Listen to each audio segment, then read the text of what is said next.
নমস্কার বন্ধুরা, আজকে বড়ির আমি একদম ইউনিক একটা রেসিপি নিয়ে এসেছি। বড়ির যদি এই রেসিপিটা আপনারা বানান তাহলে ভাতের সাথে ডাল, তরকারি, সবজি কিচ্ছু প্রয়োজন হবে না। এই একটা রেসিপি দিয়েই পুরোপুরি ভাতটা আপনাদের খাওয়া হয়ে যাবে। চলুন বন্ধুরা, রেসিপিটা দেখে নেওয়া যাক। বড়ি নিয়েছি আমি 50 গ্রাম আর 8 পিসের মতো ছোট চিংড়ি নিয়েছি। এরপরে একটা ব্লেন্ডার জারের মধ্যে একটা হাফ পেঁয়াজকে ছোট্ট ছোট করে কেটে নিলাম। এরপরে দিয়ে দিচ্ছি এক টুকরো আদা, সেটাকে একটুখানি ছোটো ছোটো করে কেটে নিয়েছি। 2 কোয়া রসুন নিয়েছি আর নিয়ে নিচ্ছি একটা কাঁচা লঙ্কা। আর 8টা চিংড়ির মধ্যে আমি এখানে 4টে চিংড়ি দিয়ে দিলাম।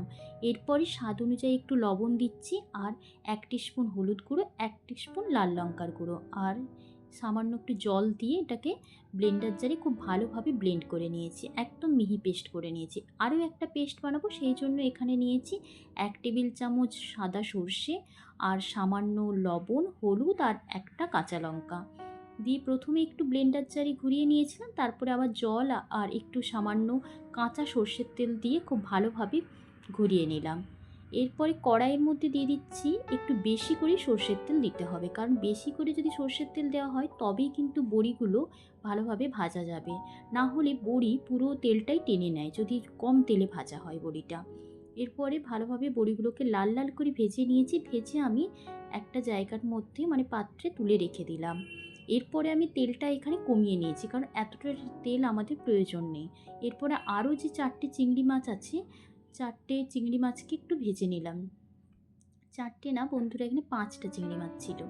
দিয়ে ভেজে নিয়ে তুলে নিয়েছি। এরপরে ওই তেলের মধ্যে দিয়ে দিচ্ছি ওই পেস্ট করা, যেটা পেঁয়াজ, আদা, রসুন, কাঁচা লঙ্কা আর চিংড়ি মাছ দিয়ে নুন, হলুদ, লঙ্কার গুঁড়ো দিয়ে ভালোভাবে যেটা পেস্ট করা হয়েছে। এরপর এখানে একটু কাশ্মীরি রেড চিলি পাউডার 1 টিস্পুনের মতো দিয়ে দিচ্ছি, এটা একটু কালারটা ভালো আনার জন্য। যদি আপনারা মনে করেন যে কাশ্মীরি রেড চিলি পাউডার দেবেন না, তাহলে এখানে স্কিপ করতে পারেন।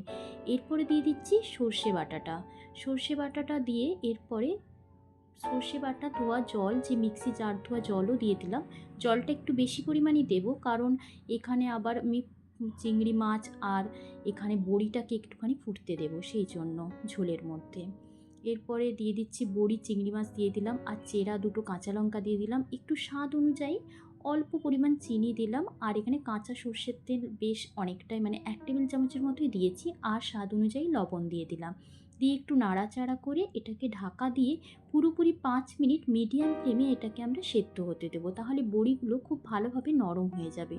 এরপরে এই যে এভাবে ঢাকা দিয়ে দিলাম, দিয়ে এরপরে সেদ্ধ হয়ে গেছে, একটু বড়িগুলো ফুলেও গেছে দেখতে পাচ্ছেন।